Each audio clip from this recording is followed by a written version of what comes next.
Seven time news ప్రేక్షకులకు నమస్కారం. ఈరోజు మన కాకినాడలో శానిటేషన్లో మున్సిపాలిటీ సిబ్బందిలో అభివృద్ధి ఎక్కడ కూడా నోచుకోవట్లేదు అంటే అతిశయోక్తి లేదు. ఎందుకని మీరు లోతుగా దర్యాప్తు చేయగా, ప్రతి వార్డులో తిరగ్గా, ప్రతి ఏరియా పర్యవేక్షించగా అభివృద్ధి కావాలంటే దానికి తగ్గ నగదు కావాలి, దానికి తగ్గ ఫండ్స్ కావాలి. ఆ ఫండ్స్ లేదు కాబట్టే ఇక్కడ ఖచ్చితంగా అభివృద్ధి జరగటం లేదు.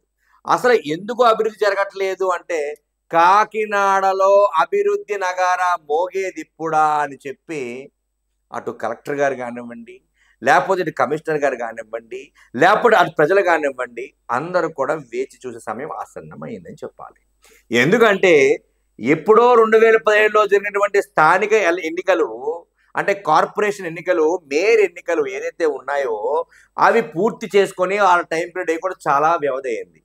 ఏదైనా సరే వాళ్ళు కౌన్సిల్స్ ఎలక్షన్ పెట్టి, అంటే కార్పొరేషన్ ఎలక్షన్స్ పెట్టి, కాకినాడ నగర పాలిక ఎలక్షన్స్ పెట్టి, ఆ ఎలక్షన్స్లో ఎవరైతే నెగ్గుతారో వారు, ఎవరైతే మేయర్ ఉంటారో వాళ్ళందరూ ఒక బాడీ ఏర్పడితే, ఆ ఏర్పడిన బాడీ ఏదైనా బిల్ శాంక్షన్ చేస్తే అప్పుడు కాకినాడ అభివృద్ధికి నోచుకుంటుంది చెప్పి కాకినాడలో ఉన్న మేధావులు కానీ, కాకినాడలో ఉన్న ప్రముఖులు కానీ ఆలోచనలో పడ్డారు.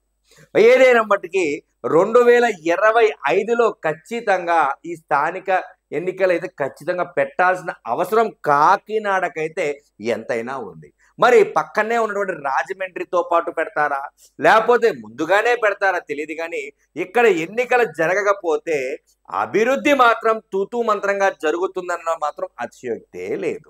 ఎందుకంటే ఏదైనా బిల్ పాస్ అవ్వాలంటే దానికి సరైన బాడీ ఉండాలి. ఆ బాడీ శాంక్షన్ చేస్తేనే ఆ బిల్లు పాస్ అవుతుంది. అప్పుడు చెత్తబుట్టలు కొనడం కానివ్వండి, లేదా డస్ట్బిన్లు కొనడం కానివ్వండి, లేకపోతే ఇతరేతర అభివృద్ధి కార్యక్రమాలు దీని నుంచే వెళ్తాయని చెప్పి స్పష్టంగా అర్థమవుతుంది. అందరూ ఏమంటారంటే పాపం పారిశుద్ధ కార్మికులు కానివ్వండి, లేకపోతే ఇతర కార్మికులు కానివ్వండి, మాకు సరైన ఆ పనిముట్లు లేవు, లేదా మాకు సరైన ఇది లేదని చెప్పి ఇబ్బంది పడతారు. వాళ్ళ తప్పే ఉంది.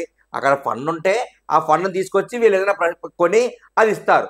సో అలా జరగాలి అంటే ఖచ్చితంగా కాకినాడలో ఎన్నికల నగారా మోగాల్సిందే.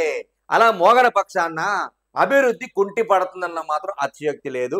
ఖచ్చితంగా త్వరితగతిన కలెక్టర్ గారు, కమిషనర్ గారు దీన్ని దృష్టిలో ఉంచుకొని పై అధికారులతో మాట్లాడి ఒక నిర్ణయం తీసుకుంటారని, కాకినాడ అభివృద్ధికి దోహదపడతారని 7 టైమ్స్ కోరుకుంటుంది. Thank you so much.